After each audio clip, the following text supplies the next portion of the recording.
Ya, hablemos más o menos para empezar la clase, mientras todavía voy admitiendo a sus compañeros a clases. ¿Qué hemos hablado hasta ahora de derecho de familia?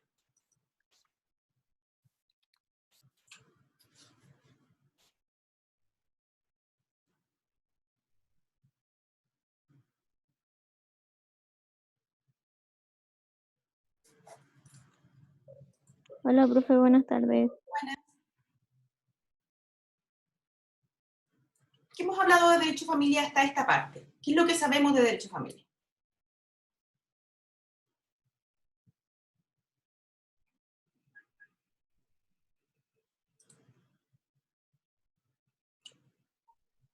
Hemos hablado del concepto, de que se dice, lo que se dice de que podría ser un contrato, una institución, Ya, ¿y a qué conclusión llegamos también nosotros? algunos requisitos.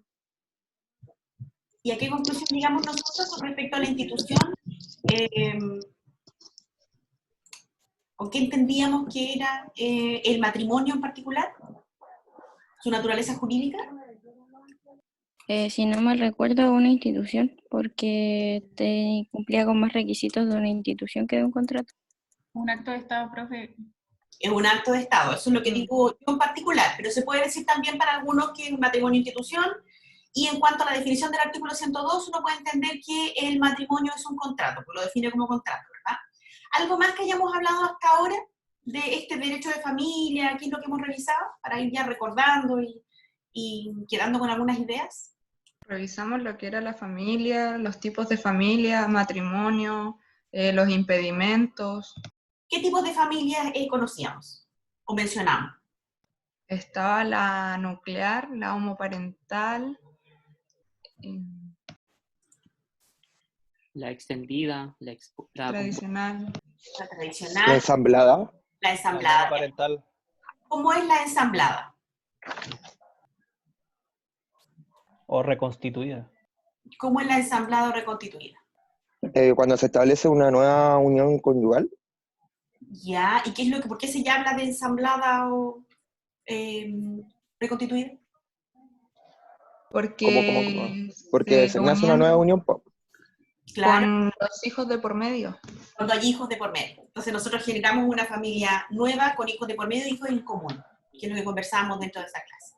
Usted daba como ejemplo a la familia de Ricardo Lago. Eso Sí, no la recuerdo. familia de Ricardo Lago es el típico ejemplo de ese tipo de familia. Ya, muy bien. ¿Algo más que podemos haber dicho con respecto a este concepto de familia ampliado, o que sea relevante cuando hablamos de derecho de familia, dentro de lo que hemos visto hasta ahora?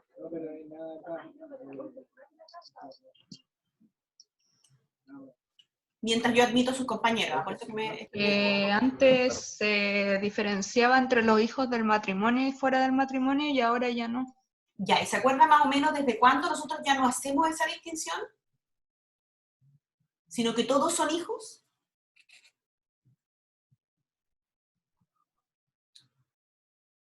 Desde el año 2004, si no me equivoco, profesora, con la ley de filiación. Desde el 2000. Del 2004 es la ley de divorcio. ¿Alguien más me dijo? Profe, disculpe. Dígame. Profe, disculpe, es que estoy un poco enredado. Estamos viendo así como la parte preliminar del derecho de familia, ¿no? Sí, parte Como los preliminar. aspectos general y todo eso. Sí, todo lo que hemos revisado hasta ahora, que es aspectos generales. No estoy preguntando lo que pasé la semana pasada, estoy preguntando todo lo que hemos visto, lo que yo repasé la semana pasada y lo que vimos dentro de la primera semana. Ok. Ahí se ubicó. ¿Qué más estábamos hablando recién? Para recordar la idea. Creo que parece que ya entraron casi todos. Por lo menos no veo otras solicitudes más. Ya, voy a tratar de pasar la lista, porque creo que tengo que pasar la lista, pero no me han dado la lista, lo que yo les decía en clase. Entonces lo que yo voy a hacer es Profe, que dígame. respecto a eso, el CEAL había dicho que el acuerdo fue que no se pasaba lista ni ninguna de esas cosas hasta que terminara el periodo online. Entonces, no, pero es que nosotros no sabemos cuándo va a terminar el periodo online. Eso fue la información que se entregó. ¿Sí? O sea, Igual, no se pasaría lista nunca entonces, pero yo creo que probablemente este semestre vamos a tener solo clases online. profe, se pronunció específicamente por las 2 semanas de marcha blanca. Ah, ya, por las 2 semanas de marcha blanca que serían la pasada y esta. Así es. Ya, ahí quedó más o menos clara. Y disculpen, ¿cuándo me habían dicho que era la fecha para darle la evaluación? ¿Se acuerdan? Esperen un chiquito, lo veo al tiro. Ya, porque tengo el cuadro. Voy a subir, no tengo en la plataforma con El ustedes. miércoles, en junio, miércoles 3 de junio. Tengo anotado yo. Ya, muchas gracias. Lo que yo voy a hacer es que, como yo todavía no tengo acceso al intranet, les voy a mandar las reglas mañana en la mañana de esta primera evaluación. ¿Sí? ¿Les parece? Ya. Y mañana en la tarde lo conversamos y con cualquier duda que pudieran tener al respecto. Profe, disculpe, y respecto a los apuntes que usted está pasando, ¿los va a subir a YouTube? Porque lo he visto ¿lo está subiendo a YouTube o cómo va a ser el sistema? Yo los mandé dentro de la primera semana que nosotros tuvimos a clases a la representante, pero como ahora ustedes tienen un mail, lo que voy a hacer es que les voy a mandar el apunte, por ejemplo, que estoy trabajando hoy día y para esta semana, al mail. Ah, ok. Ya. A ese mail Es que resulta que, todos ustedes tienen acceso. es que, por ejemplo, yo que soy alumno con deuda, la UNA me deja meterme a internet y no puedo ver los ramos. Yo no tengo intranet. Entonces, Yo tampoco puedo ingresar, estoy igual que usted. No puedo entrar ya, en ok. intranet. Entonces lo que estoy haciendo es que lo estoy mandando a Gmail. Ya, Todos perfecto. tienen acceso a Gmail. No Sí, tengo sí. acceso a intranet, entonces puede ver el apunte. En un mail que no Ya, me acuerdo muchas el gracias. nombre, pero lo tengo anotado por ahí. Entonces el apunte lo subo ahora y voy a subir también el PPT que estoy trabajando en esta semana y mañana le subo el de la próxima semana. Ya, entonces no paso lista porque no estaría en la obligación de hacerlo. Ya, vamos a retomar la materia más o menos en el repaso general que estábamos dando.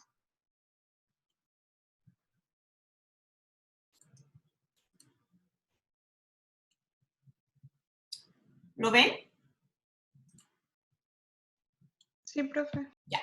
Sí. Voy a ordenar un poquito esto. Ya, entonces estábamos hablando en general, bueno, del matrimonio. ¿Se acuerdan que el matrimonio está definido en el artículo 102? ¿Recuerdan por qué el matrimonio era una institución tan relevante cuando hablamos de derecho de familia?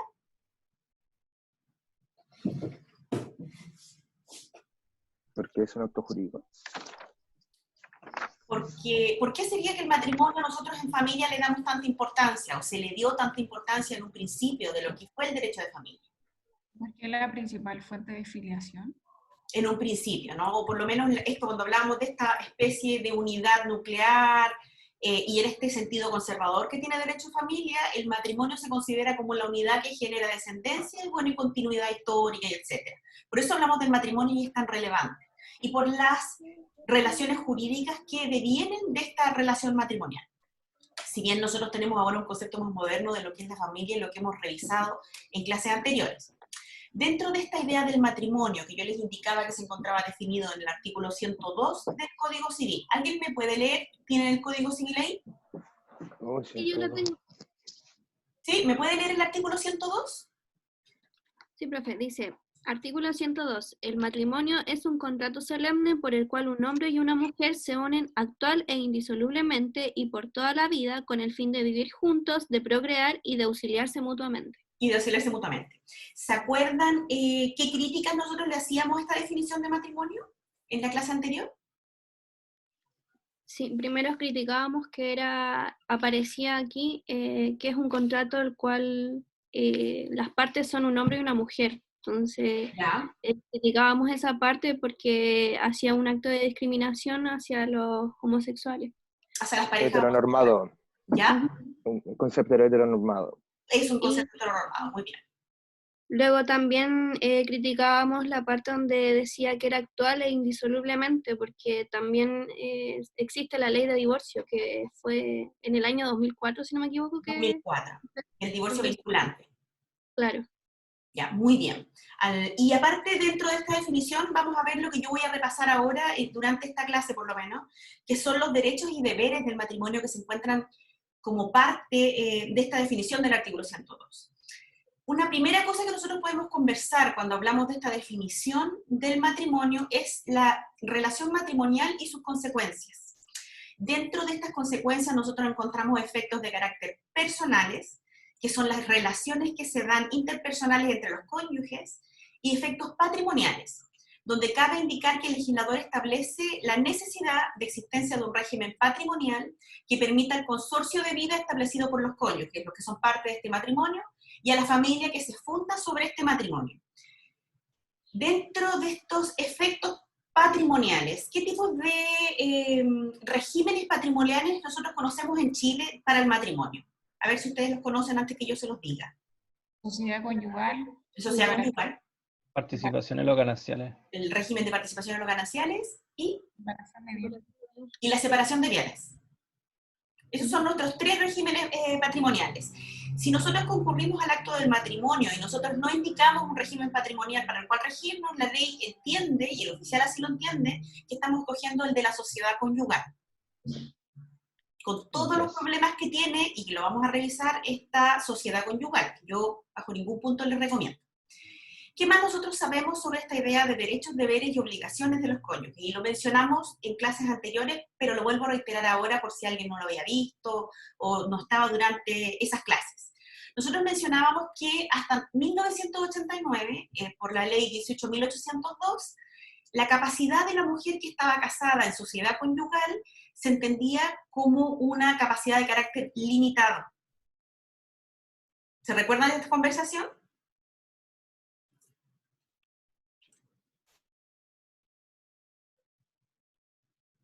¿Lo recuerdan? ¿Sí? ¿Lo recuerdan?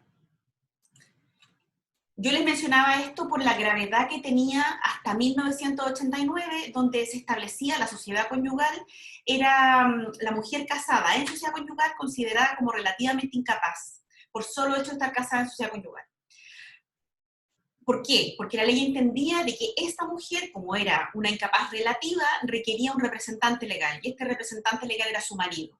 Y la ley, antes de la modificación en 1989, nos decía que requería de esta representación legal de su marido, bajo cuya potestad vive, como yo se lo menciono acá en este ejemplo, en esta frase que les doy dentro de la exposición.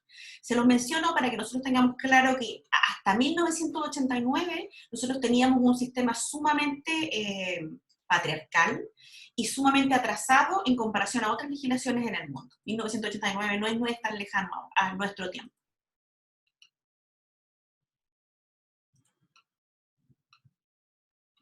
Y con respecto a la misma definición del artículo 102, que es lo que nosotros estamos revisando ahora, con respecto a esta definición del matrimonio. De esta definición que nosotros leímos, de este contrato solemne por el cual un hombre y una mujer se unen actual e indisolublemente para toda la vida, con el fin de procrear juntos, de vivir juntos y de auxiliarse mutuamente. De esa frase, la doctrina y en general las bases de nuestro derecho civil nos generan que los deberes, derechos deberes del matrimonio son el deber de fidelidad, de socorro mutuo, de ayuda mutua, están llegando compañeros, de respeto y protección recíproca y de convivencia en el hogar común, que a la vez me da este deber de hacer vida en común y de auxilio y expensas para la litis.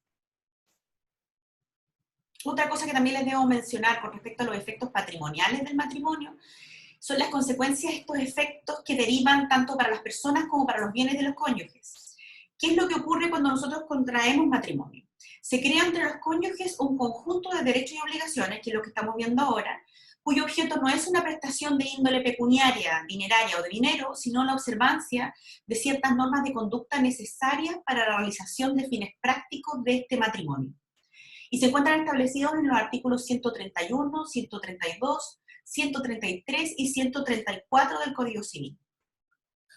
¿Qué es lo que genera esta vida en común? Un régimen matrimonial. Esto es un estatuto que va a arreglar los intereses pecuniarios de los cónyuges entre sí, sus relaciones con los terceros. Cuando recién estábamos hablando de sociedad conyugal, de separación de bienes, de participación en los gananciales, yo saber cómo está configurado este régimen de esta sociedad, de este contrato, va a determinar cómo terceros contratan con los cónyuges, cómo contratan con el marido, cómo contratan con la mujer casada en sociedad conyugal, que probablemente ustedes en Derecho Comercial o en Derecho Comercial 1 deben haber visto alguna excepción con respecto al patrimonio de la mujer casada en sociedad conyugal que genera, por ejemplo, una empresa. Me imagino que quizá lo revisaron en su momento. Estamos en Comercial 1. ¿Están en Comercial 1? Todavía Pero lo van a ver. Comercial 1, sí. Ya lo van a ver. O se lo van a mencionar someramente cómo se establecen algunas reglas con respecto a esta mujer casada en sociedad conyugal. Incluso hoy en día tiene importancia. ¿Por qué? Y por eso yo siempre desincentivo que uno entre al matrimonio bajo sociedad conyugal, porque incluso en la actualidad, en la sociedad conyugal, quien administra la sociedad conyugal es el marido, no es la mujer. Se hace una serie de distinciones con respecto a los bienes, cómo estos entran dentro de la sociedad conyugal, existiendo el patrimonio reservado de la mujer casada, etcétera, bueno, otras excepciones, pero la administración de esta sociedad la lleva el marido. Entonces, por eso es que yo la desincentivo en general, si bien todavía es una opción válida para quien la quiera tomar. Otra consecuencia que nosotros encontramos, o un efecto del matrimonio, es que da origen a la filiación matrimonial. Es decir, a los hijos nacidos dentro de este vínculo matrimonial, se produce algo que, no sé si ustedes habrán escuchado o no, por ejemplo, la presunción de paternidad de los hijos nacidos dentro de un vínculo matrimonial, etc.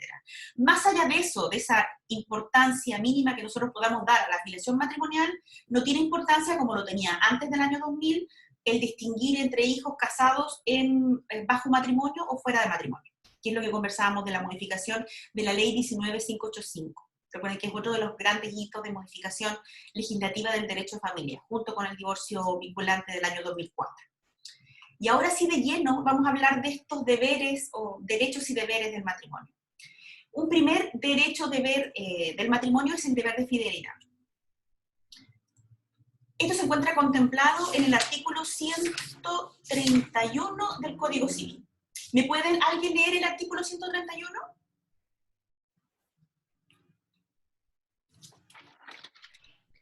Artículo 131. Los cónyuges están obligados a guardarse fe, a socorrerse y a ayudarse mutuamente en todas las circunstancias de la vida. El marido y la mujer se deben respeto y protección recíproco. Muchas gracias. Entonces, se encuentra este deber de fidelidad contemplado en el artículo 131 en los términos que nos acaba de leer la compañera. Cuando dice que los cónyuges... Profe, era el artículo 131, ¿no? 131. Cuando me dice que los cónyuges están obligados a guardarse fe. Recuérdense que este apunte yo se lo voy a mandar hoy día, por si para que lo puedan revisar tranquilamente, pero es el artículo 131. Consiste este deber de fidelidad en que los cónyuges están obligados a cohabitar exclusivamente entre sí y no con terceros, y el incumplimiento o la infracción a este deber configura el adulterio, el cual civilmente se comete por el solo hecho de yacer con un hombre casado, o una mujer casada que no es su mujer, y la mujer casada con un varón que no sea su marido. La Corte Suprema ha dicho que el deber de fidelidad constituye una norma de carácter esencialmente moral, y que no hay forma directa de ejecución compulsiva, la forma que yo puedo obligar el cumplimiento de este deber, sino solo vías indirectas para sancionar la violación de la fe prometida. La vía indirecta de sanción para el caso de yo infringir este deber de fidelidad sería el divorcio, donde yo podría alegar en este divorcio vinculante, sobre todo el de carácter culposo, que se infringió este deber de fidelidad. Y lo tendría que comprobar en juicio. Profe, pero ¿y al comprobarlo se refiere a demostrar que hay un engaño? Sí, demostrar la infracción a este deber de fidelidad. Que podría servir como fundamento para un divorcio culposo. Si nosotros lo vemos desde el punto de vista de un abogado o de una abogada, a nosotros nos conviene, y de la pareja, nos conviene iniciar el divorcio culposo porque la tramitación no espera los 3 años para el divorcio de mutuo acuerdo. Yo no necesito el acuerdo y lo puedo hacer más rápidamente sin estos periodos de tiempo que me establece la ley. Con todo lo que significa divorciarse por culpa en todo caso.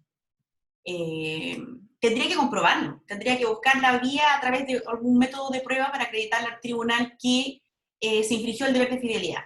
Años atrás, cuando no había mayor tecnología como ahora, porque ahora es bastante más probable que yo pudiera encontrar alguna forma de probar el deber que se infringió el deber de fidelidad, lo que se acompañaba eran cartas, lo que se acompañaban a los expedientes, si a ustedes les puede causar alguna gracia, donde se comprueban cartas amorosas con terceras personas que no eran parte del vínculo matrimonial. Fotos, videos, etc. Declaraciones. Ahora sirve el WhatsApp.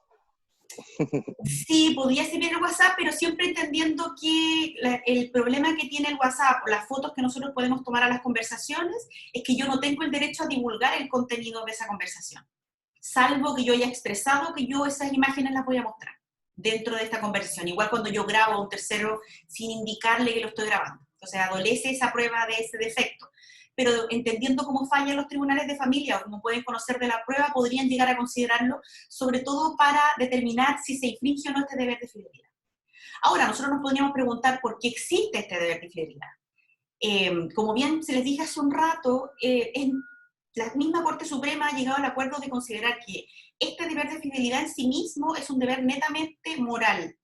Pero ustedes pueden ver alguna otra razón, más allá de lo netamente moral, para que se exija el deber de fidelidad a quienes contraen matrimonio. Puede ser el interés, ¿Por qué el interés? porque, bueno, no lo puedo separar absolutamente a lo legal, pero Amor asumiendo que romántico. una persona es infiel, me da un indicio de que esa persona, por ejemplo, se casó por interés solamente. Ah, comprendo, como que hubiera un interés patrimonial en vez de Exactamente. realmente tener un interés como en esta Claro. relación amorosa. O por conseguir la nacionalidad también. También podría llegar a hacerlo, sí, podría ser. Usted, profesor, una vez habló de lo que era la salud, por la integridad física. ¿Por qué? Porque, por ejemplo, una persona que tiene relaciones sexuales con otra podría contraer alguna enfermedad o algo. Alguna enfermedad. También tiene que ver con eso, particularmente. También con respecto a la garantía que tiene una pareja, porque si es una pareja que decide estar con mucha gente, no habría mayor problema si todos tienen los recuerdos que deban tener. Pero si uno de ambos no informa al otro, lo arriesga a correr una serie de enfermedades. Entonces también es un tema de salud, por el que nosotros tenemos más allá de lo moral. A pesar de que es en sí mismo un deber que deviene de esta idea moral de que el matrimonio es entre dos personas, y no entre 3, 4, 5, 6, etc. Y también tiene que ver con una razón de filiación, que yo les mencionaba hace rato, por ejemplo, en la presunción de paternidad. Para yo tener seguridad que los hijos de ese vínculo son de esa pareja en particular, también se debiera exigir el cumplimiento de este derecho de deber de fidelidad. Ya. ¿Les queda claro el deber de fidelidad en los términos que nosotros lo hemos escuchado hasta ahora? Sí, profe. ¿Sí? Ya. Este deber de fidelidad al adulterio, que sería cuando yo lo infrinjo, ¿qué es lo que me permite hacer en el ámbito civil? ¿Qué es lo que nosotros estamos estudiando ahora? Me permite solicitar el divorcio. Esto en virtud del artículo 54 de la Ley de Matrimonio Civil. Me permite pedir la separación judicial. Y esto en virtud del artículo 26 de la Ley de Matrimonio Civil. No puede alegarse adulterio para solicitar la separación judicial si previamente ha existido separación de hecho consentida por los cónyuges, según lo que dispone el artículo 26, inciso segundo de la Ley de Matrimonio Civil, porque si estamos ante una separación judicial previa, el vínculo matrimonial todavía se mantiene vigente, pero no se mantiene vigente este deber del matrimonio, como vamos a estudiar cuando veamos separación. La mujer casada en sociedad conyugal podrá solicitar la separación de bienes. Esto en virtud del artículo 155, inciso segundo del Código Civil. Es decir, en virtud de esta infracción del deber de fidelidad por parte del marido, que sería el ejemplo concreto, permite a esta mujer casada en sociedad conyugal solicitar la separación de bienes. Y el cónyuge inocente puede... Profe, Dígame. entonces si puede solicitar la separación de bienes, ¿el marido dejaría de ser el administrador de la sociedad conyugal? Claro. Apenas se decrete la separación de bienes y bueno, y se hagan todos los resguardos con respecto al patrimonio, el marido dejaría de ser el administrador de los bienes sociales. Y esto tiene que ver, y es una excepción para la mujer casada en sociedad conyugal, porque es ella la que se encuentra en una situación desmejorada en la sociedad conyugal. Y si más encima estamos hablando de un marido que no cumple con el deber de fidelidad, entonces también se pierde esta garantía o este principio de buena fe que yo creo que administra bien los bienes. Por eso la ley le permite separarse bien. Profe, entonces, ¿ella pasaría a ser la administradora o ella solamente administraría su parte y el marido su otra parte? Habría que separar y liquidar la sociedad conyugal.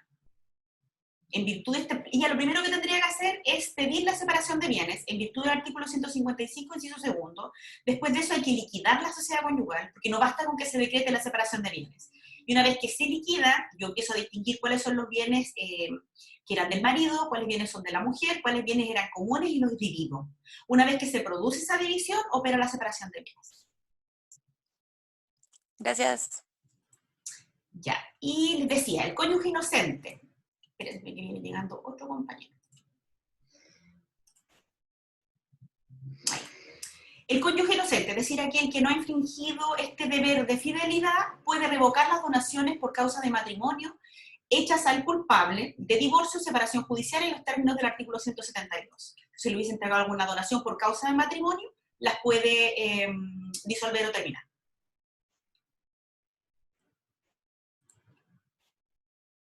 Otro deber importante o una obligación, que es esta obligación de guardarse fe.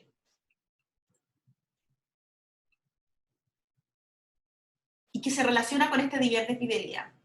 Existe jurisprudencia que aplica una noción más amplia de este deber de fidelidad y que me habla de este principio, esta idea de guardarse fe. La Corte de Apelaciones de San Miguel, en sentencia del 15 de octubre del 2010, luego de citar los artículos 112 y 131 del Código Civil, nos indica o fluye que el adulterio en los términos del inciso segundo del artículo 132 del Código Civil no es la única causal de divorcio referida a este deber de fidelidad. Y me habla incluso, y después de dar un poco de risa, pero esto lo hace la Corte de Apelaciones, nos dice que también transgrede este principio de fidelidad, esta obligación de guardarse fe, la vinculación con un tercero que no guarde los límites de lo común y habitual en relaciones sociales y denote una proximidad de tipo sentimental. Entonces, ¿por qué les digo esto? Porque no solamente nos servirá de fundamento para aplicar las sanciones o la infracción al deber de fidelidad que revisamos recién, el hecho de estar consumada una relación sexual con un tercero, sino también podríamos entender que nosotros rompemos este principio de la obligación de guardarse fe cuando yo tengo una relación que no guarda los límites de lo común y habitual, porque esos términos ocupa la Corte de Apelaciones, en una relación social y denote algún tipo de proximidad sentimental. Por ejemplo, que yo tuviera, alguien me comentaba hace rato WhatsApp, conversaciones de WhatsApp con un tercero, donde si bien quizá nosotros no hemos concretado ninguna relación de tipo sexual, se considere que yo estoy transgrediendo los límites de una amistad que no transgreda los límites del matrimonio, de este deber de fidelidad.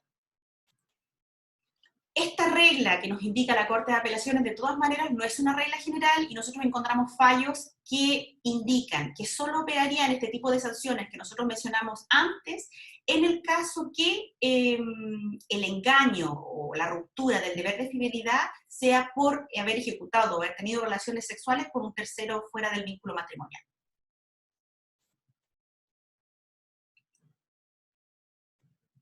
Ya, y nos encontramos con un deber que es el deber de socorro.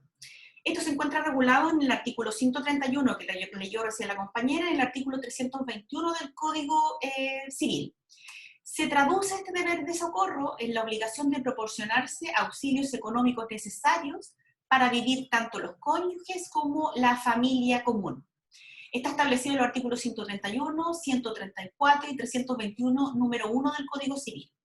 La forma como el marido y mujer deben contribuir a la satisfacción de las necesidades de la familia está determinada por la capacidad económica de cada uno de ellos y especialmente por el régimen del que estemos hablando, matrimonial.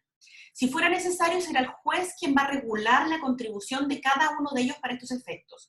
Y yo les mencionaba en clases anteriores que en la realidad actual, si bien nosotros todavía tenemos un principio que se obedece en familia, que es la protección del cónyuge más débil en la relación matrimonial, ambos cónyuges que son parte de este matrimonio, independientes de su capacidad económica, de alguna forma, en mayor o menor medida, tienen que apoyar a la mantención de los hijos.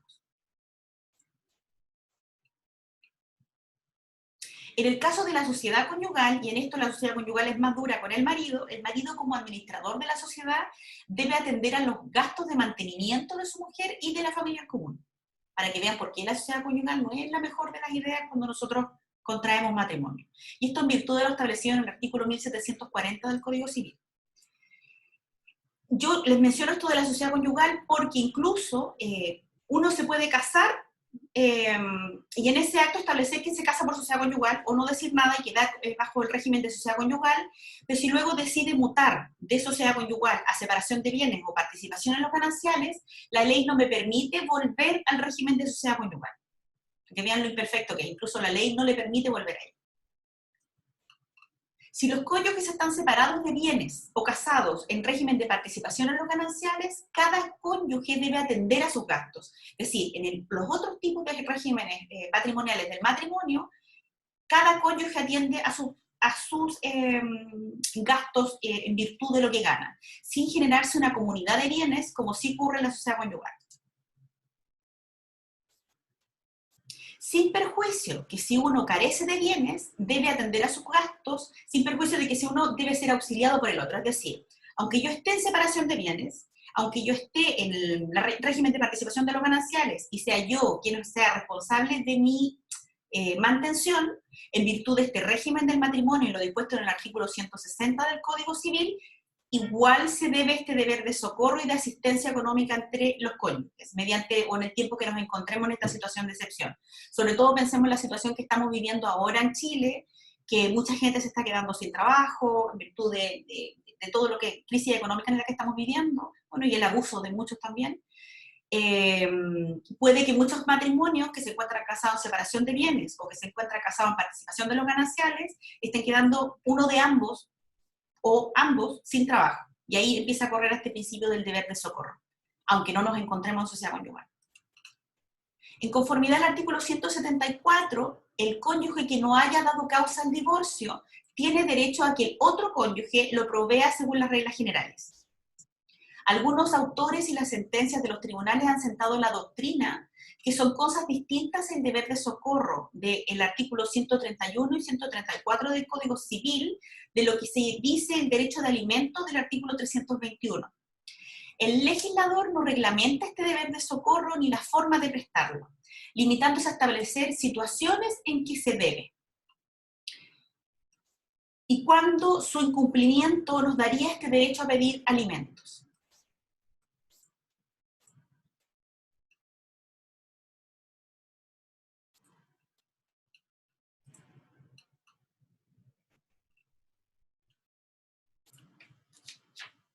Ya.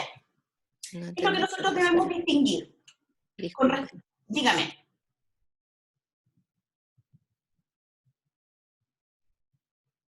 Pensé que alguien me estaba hablando. Esta idea del socorro recíproco, ¿qué es lo que debemos distinguir? En caso de nulidad, se extinguen los alimentos, aunque se trate de un matrimonio nulo putativamente. El matrimonio nulo putativamente en Chile, o a qué se refiere esta institución del matrimonio nulo putativamente, es aquel matrimonio que ambos, marido y mujer, desconocen cuál es la causal por la cual su matrimonio es nulo. Y la ley validaba este matrimonio a fin de no afectar la filiación de los hijos nacidos del matrimonio nulo putativamente. Esto dejó de ser necesario en nuestra legislación desde la dictación de la ley de divorcio vinculante, porque teniendo el divorcio vinculante que deja efectivo la existencia de este matrimonio y la filiación de los hijos, da lo mismo la existencia del matrimonio nulo putativamente. Pero se los menciono porque entendiendo que al año 2004 todavía nosotros no teníamos divorcio vinculante, se van a encontrar con circunstancias, o todavía también tenemos que saber distinguir a qué se refiere esta idea del matrimonio nulo putativamente. El divorcio además pone fin a los derechos patrimoniales que emanan del matrimonio para los cónyuges. Y aquí les pregunto, ¿qué creen ustedes? Nosotros tenemos un matrimonio que se está divorciando, pensemos que de mutuo acuerdo, y este divorcio es de carácter vinculante, no separación de bienes, no separación, sino que le estoy hablando del divorcio. ¿Ustedes creen que después de acabado el matrimonio a través de divorcio vinculante, rigen los alimentos? ¿Se podrán fijar alimentos? Sí, profe. ¿Por qué sí? Yo creo que sí. ¿Sí? ¿Por qué sí? Pero, ¿alimentos a quién? ¿A los hijos o alimentos al...? No, a la pareja. ¿Pero se refiere a alimentos a los hijos? No, alimentos a la pareja. Ya. Que la mujer deba alimentos al marido o que el marido deba alimentos a la mujer. A los hijos, por supuesto que sí, siempre. Estoy hablando del derecho de alimentos a la pareja. Ya. ¿Se deberán alimentos? Entonces, pienso que no. Bueno, pienso que no. ¿Ya? Yo creo que tal vez sí, profesora. ¿Cómo? ¿Alguien me habló algo? Solo te había dicho que sí, pero si no me equivoco. Dígame. ¿Qué cosa, profe? Alguien parece que me dijo que se escuchaba mal. Profesora, yo decía que... Ah, Sol, creo que fue la que dijo que se escuchaba un poco mal. ¿Se escucha mal? Pero debe ser su Yo internet, al menos porque al escucho menos bien. a mí se escucha bien. Ah, ya, puede ser un problema de conexión. Igual voy a subir la grabación y ahí voy a revisar si es que no se escuchaba bien o lo pueden escuchar después si es que por alguna razón no me pueden escuchar bien ahora. No se deben alimentos entre cónyuges una vez que termina el matrimonio por divorcio. Lo que se puede fijar es una compensación económica a aquella parte del matrimonio que en virtud del cuidado de los hijos, del cuidado del hogar, no ejerció algún trabajo o lo ejerció quizá no dentro de toda la capacidad que profesionalmente esa persona tenía. No se deben alimentos, ¿por qué? Porque estos deberes que yo le estoy conversando, estos derechos deberes, se derivan del matrimonio. Si nosotros entendemos el divorcio vinculante, yo entiendo que el matrimonio terminó. Por tanto, esta idea de socorro recíproco termina, porque terminó el vínculo de matrimonio. ¿Por qué? Porque están divorciados. No se deben este tipo de derechos de alimentos, pero sí la compensación económica. Y algunas veces la compensación económica fijada por el tribunal se entrega en cuotas, no sé, por 3 años, por 2 años, y malamente a veces las partes le llaman alimentos, pero no son alimentos, son compensación económica. Y más encima les comento que el criterio de tribunales en virtud de esta idea de la compensación económica se ha puesto bien exigente a la hora de establecer que un cónyuge esté obligado a compensar económicamente al otro. Nosotros tenemos que probar en juicio que el otro cónyuge en efecto se ha visto debilitado o ha dedicado su vida al cuidado de la familia o que no ha trabajado hasta todo aquello que pueda trabajar en virtud del vínculo matrimonial. Y aquí volviendo a la idea del socorro mutuo. ¿Se entiende esta noción lo que conversamos hasta ahora?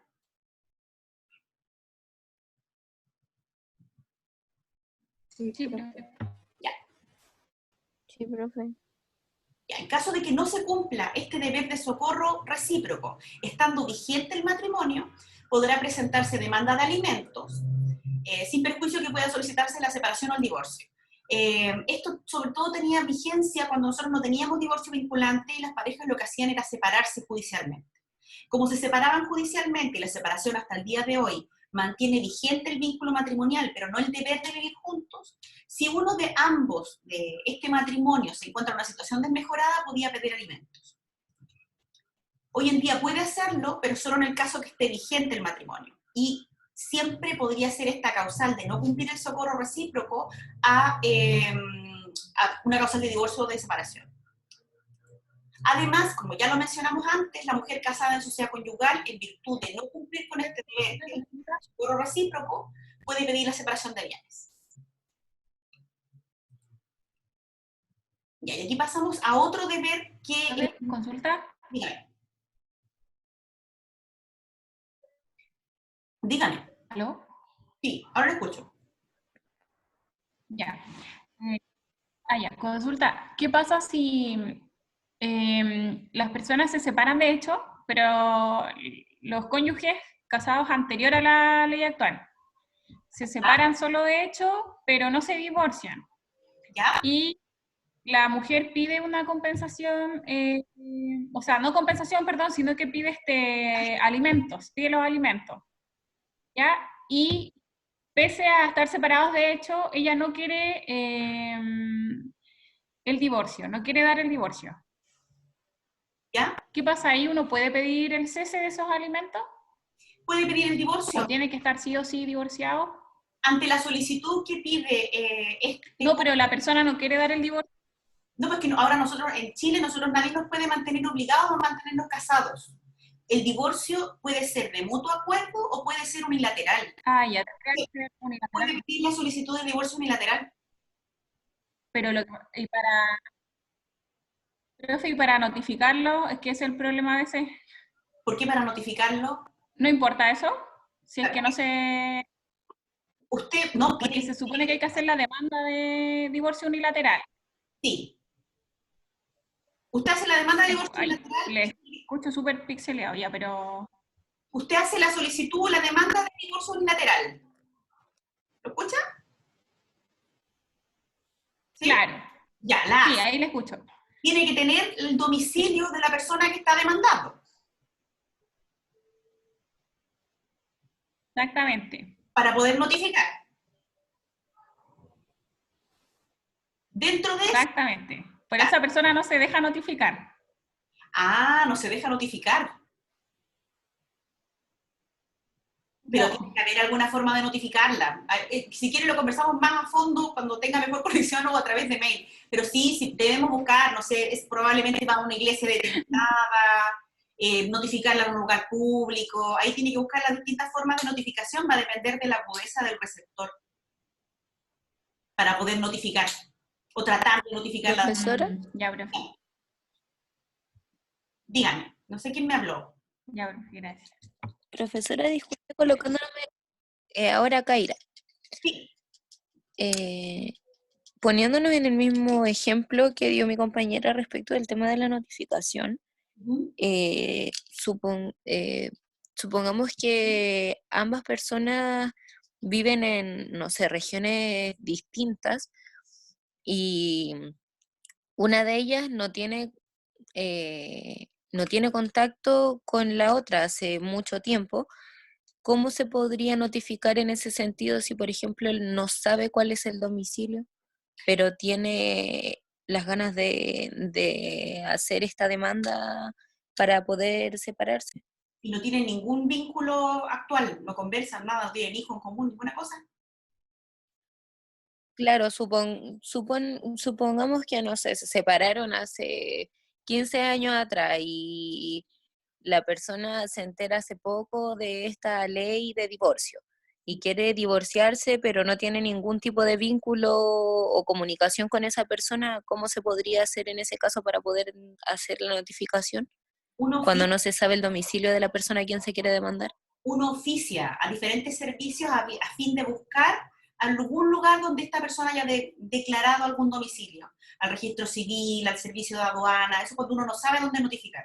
Entonces, como uno oficia a todos estos servicios, uno espera que estos servicios nos entreguen alguna noticia de esta persona y nos den el domicilio. Si todas estas búsquedas que nosotros hacemos resultan inútiles y nosotros seguimos sin encontrar el domicilio, incluso podríamos en algún momento solicitar al tribunal que decrete el divorcio por muerte presunta. Pero es un trámite mucho más largo, porque entonces yo tendría que hacer el trámite de la muerte presunta. Eso sería, pero aún así en Chile uno no podría mantenerse para siempre en este vínculo matrimonial. La ley, incluso en el caso que yo no logre dar con la persona porque no sé dónde está, yo puedo incluso establecer que la persona está muerta, fallecida. Lo más complejo con respecto a los ejemplos... ya, profesora. Profesora, cuando usted habla de divorcio unilateral, mucha gente que lleva mucho tiempo como separada sin haberse divorciado, sería la prueba del cese de la convivencia. Pero la ley, no me recuerdo cuál fue el límite, pero creo que fue como hasta el año 2006, porque ahora cuando uno, le pongo el caso de ahora, yo me caso, mi matrimonio dura 3 años y nos separamos. Cuando nosotros nos separamos yo tengo que dejar constancia del cese de la convivencia. Una de las formas de dejar constancia del cese de la convivencia es en el registro civil. Puede ser a través de un acta, etcétera, donde yo acredito que Karen Díaz Campos y Juanito tanto, dejan por este acto o cesan la convivencia. ¿Por qué yo tengo que acreditar el cese de la convivencia? Porque para pedir el divorcio vinculante de mutuo acuerdo, la ley me pide un espacio de tiempo de espera de 1 año. Si es divorcio unilateral, son 3 años desde el cese de la convivencia. Pero para los casos que ustedes me dicen que son excepcionales, no corre este plazo y pueden acreditar el cese de la convivencia, como no lo acreditaron a través de esta información al registro civil, mediante testigos. Pero esta prueba de testigos solo se permite con respecto a estos matrimonios antiguos, no se permite con respecto a los matrimonios nuevos. Se los digo en el caso de ustedes por si van a contraer matrimonio o lo tienen en mente, si por alguna razón este vínculo termina en divorcio, termina en separación en un principio, ustedes tienen que de inmediato ir a indicar el cese de la convivencia. ¿Tienen alguna otra duda? Profesora. Profesor, ese documento de cese de convivencia puede ser, ¿es unilateral o necesariamente tiene que ser bilateral? usted puede ir sola a decretar el cese de la convivencia y idealmente tiene que ir el otro, porque usted podría no notificarle y usted está viviendo todavía con su marido. Ir a decir que hizo el cese de la convivencia. Lo puede obligar a través de tribunales, donde se le notifica a quien no quiere ir a firmar el cese de la convivencia a que en efecto vaya a firmar. De hecho, yo lo hice, no de un matrimonio mío, sino que un tercero a quien yo representaba, me pidieron que notificara a través del tribunal de familia al marido que se estaba negando a ir a firmar el cese de la convivencia. Y tuvo que ir. ¿Les queda claro? Ya, profesora, gracias. ¿Por qué no es de carácter unilateral? Mire, piensen, es algo como bien natural en virtud de la ley. Profe, eso, Dígame. no entendí muy bien, no entendí. ¿Qué no entendió? No entendí muy bien el tema de unilateral o bilateral. El acto del divorcio. Que si lo que estaba hablando anteriormente la Kaira era un acto unilateral o bilateral, ¿sí? Que eso se solicita, el tribunal puede obligar a la otra persona a ir a firmar para que se convierta. Sí. ¿Sí? Usted solicita, si usted por alguna razón no llega a un acuerdo con su pareja, de la que está casada, para ir a firmar el cese de la convivencia ante el registro civil, usted puede pedirlo a través del tribunal de familia. Y el tribunal de familia notifica a ese cónyuge que se está negando a firmar el cese de la convivencia para que vaya a firmar. Uno notifica a través del tribunal. ¿Le queda claro ahí? Se inicia un procedimiento breve, donde uno solicita eso. Esa es la forma, ¿y por qué? A todo esto era algo que no estaba en un principio en la ley, pero que nosotros nos dimos cuenta que era necesario cuando se exigió que el cese de la convivencia se probara mediante un instrumento firmado. Antes, cuando la ley salió en el 2004, solamente, o se podía acreditar este cese de la convivencia solamente por testigos. Entonces ahí era más simple. Pero en virtud de esta modificación que tuvo la normativa, nosotros ahora tenemos que obligar a la otra parte a acudir a firmar el cese de la convivencia. Y quería explicar por qué yo tengo que obligar al otro a firmar el cese de la convivencia. Porque puede suceder que yo, si pudiera unilateralmente firmar el cese de la convivencia, yo vaya al tribunal, firme el cese de convivencia y yo siga viviendo en efecto con mi marido en la casa. ¿Se fijan? Y se cumple un año y yo presento el divorcio, perdón, los 3 años, y presento el divorcio unilateral y mi marido alega que yo todavía vivo con él en la casa común. ¿Se entiende ahí? ¿Sí? ¿Me da la impresión que sí? Sí, ya. Entonces vamos a seguir. El deber de ayuda mutua. Se encuentra regulado en el artículo 131, inciso primero del Código Civil.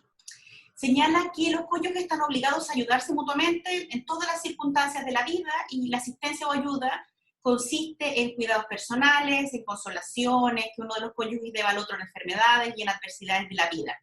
Esto es una definición de este deber de ayuda mutua que nos da Luis Claro Solá. Para Soma Riva, que es otro profesor clásico de Derecho Civil, consiste en los cuidados personales y constantes de un cónyuge al otro. ¿Cuál es, en caso de incumplimiento, y esto lo regula el artículo 155 del Código Civil, de este deber por parte del marido, la mujer podrá solicitar la separación de bienes, nuevamente. No sé si les llama la atención que la ley siempre me dice, por incumplimiento del marido. Entonces, ¿no les llama la atención eso? Que nos diga por incumplimiento de uno de los cónyuges.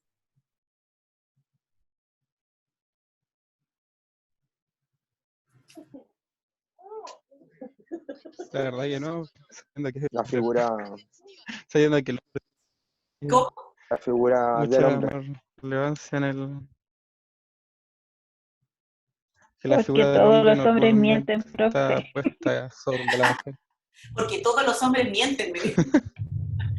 Y el legislador lo sabe. No, probablemente tiene que ver porque lo ve dentro, en general, el matrimonio como la estructura de la sociedad conyugal. Y como el marido está en una mejor posición en la sociedad conyugal, y la gran mayoría de los matrimonios en Chile está bajo sociedad conyugal, les informo, porque muchos matrimonios no conocen de regímenes matrimoniales, se casan y como en defecto se entrega el de sociedad conyugal, no preguntan.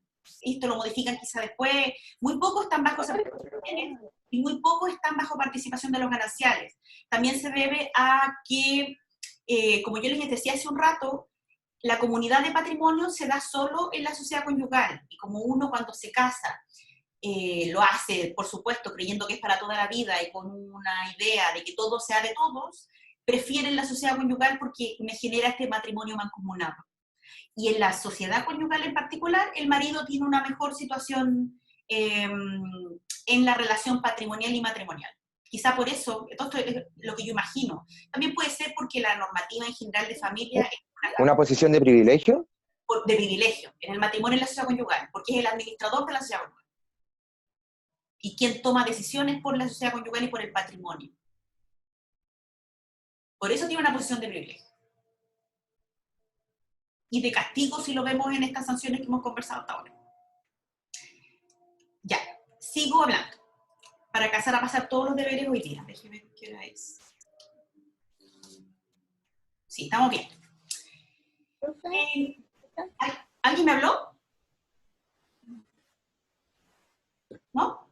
Sí, ¿aló? ¿Me escucha, profe? Sí, ahora lo escucho. Dígame. Ah, ya. Profe, en el deber de socorro, disculpe, por ejemplo, en la sociedad conyugal, en cuanto, por ejemplo, si el marido está casado con sociedad conyugal, quien puede demandar a la cónyuge por alimento, pero en ese sentido, ¿puede exigirle a esta ley de expensa? ¿Cómo? ¿Puede existir? No entendí lo último.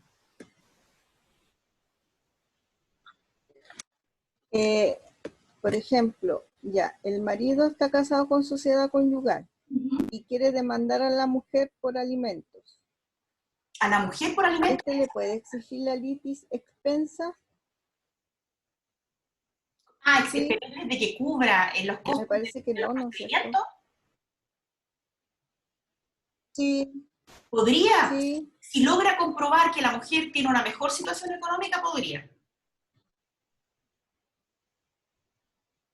Lo vamos a revisar de todas maneras, porque es uno de los deberes que todavía no alcanzo a ver de quién tiene que cubrir los costos de un procedimiento en el caso que tengamos un cónyuge que esté desmejorado.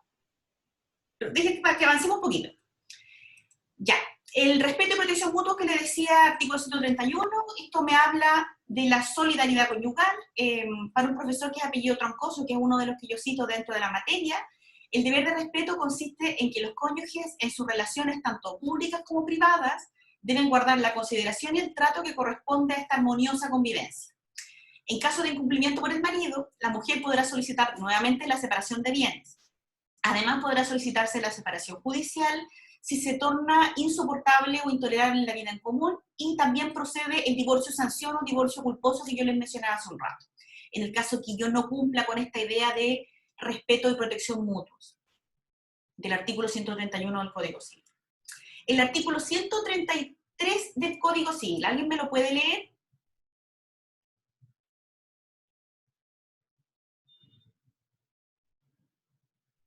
¿Cuál, profe? Disculpe. 133. Sí.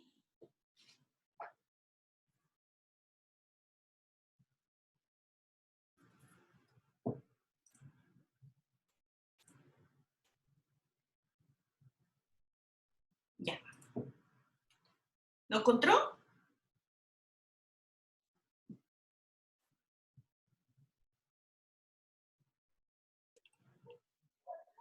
Profe, no me carga la dice, página. ambos cónyuges tienen... Lo quería leer, pero...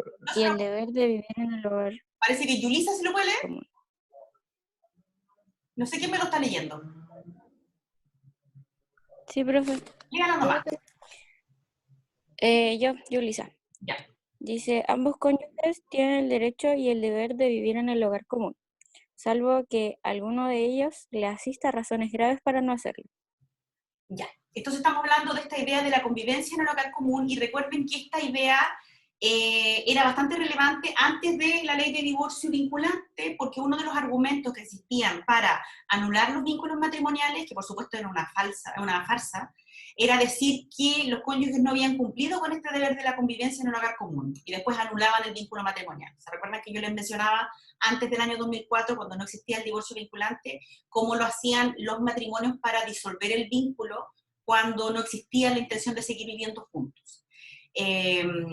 Esto, bueno, su incumplimiento faculta para pedir la separación judicial o el divorcio en su caso, y lo que sí nosotros entendemos que hoy en día, en virtud de los tipos de trabajo que nosotros ejercemos, muchas veces puede que nosotros no cumplamos con este derecho deber de la convivencia en el hogar común. Pensemos en el caso de las personas que trabajan con turnos, que puedan estar 7 días trabajando en un lugar determinado y 4 días en el hogar común, o hay gente que incluso trabaja, no sé, en Iquique y vive en Santiago. En virtud de estas nuevas relaciones laborales que nosotros tenemos, esta idea de la convivencia del hogar común muta un poco sobre este derecho de vivir en el hogar común. Y aquí llegamos a lo que me menciona la compañera, el auxilio y expensas para la litis. Y esto se encuentra regulado en el artículo 136. ¿Alguien me puede leer el artículo 136 del Código Civil?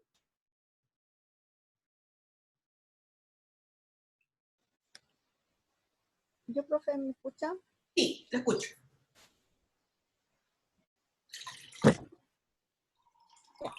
Artículo 136. Los cónyuges serán obligados a suministrarse los auxilios que necesiten para sus acciones o defensas judiciales. El marido deberá, además, si está casado en sociedad conyugal, proveer a la mujer de las expensas para la litis, que ésta siga en su contra, si no, tiene los bienes a que se refieren a los artículos 150, 166 y 167, a ellos fueren insuficientes. O ellos fueran insuficientes, ya. Este artículo, bueno, del artículo 136, ¿de qué es lo que me está hablando? De el auxilio que debe el marido en la sociedad conyugal a su mujer para las acciones o defensas judiciales. Pensemos, porque esto es un artículo que está sentado finalmente en una estructura sumamente patriarcal del matrimonio, y también pensando en este principio del cónyuge que se pueda encontrar desmejorado en la sociedad conyugal.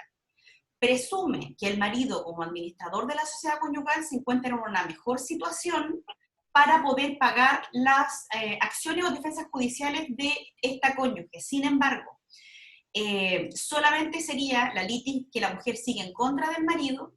No es una obligación recíproca porque se entiende que obedece a esta idea de la sociedad conyugal donde el marido se encuentra en una situación mejorada en relación a su mujer, y solo respecto al marido, respecto a la mujer casada en sociedad conyugal. Nuevamente, otra razón por la cual yo no recomiendo la sociedad conyugal. En los juicios que ésta sigue contra el marido, ésta deberá proveerles de expensas para la litis. Sin embargo, la Corte Suprema ha dicho que para que proceda esta obligación, la mujer debe acreditar en juicio que se encuentra en una situación económica absolutamente desmejorada, que no tiene bienes reservados del artículo 150, 166 y 167. Entendiendo que es una ventaja que no tiene la otra parte del matrimonio. Ya. ¿Les queda claro todo lo que hemos revisado hasta hoy con respecto a los deberes, con respecto a esta definición de matrimonio, con respecto a los derechos deberes que hemos revisado hasta ahora?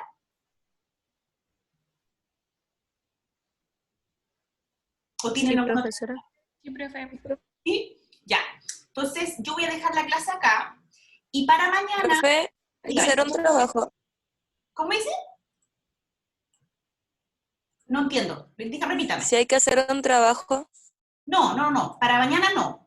Lo que quiero sí, se los encargo, es que revisen los videos que yo subí, los últimos de la semana pasada.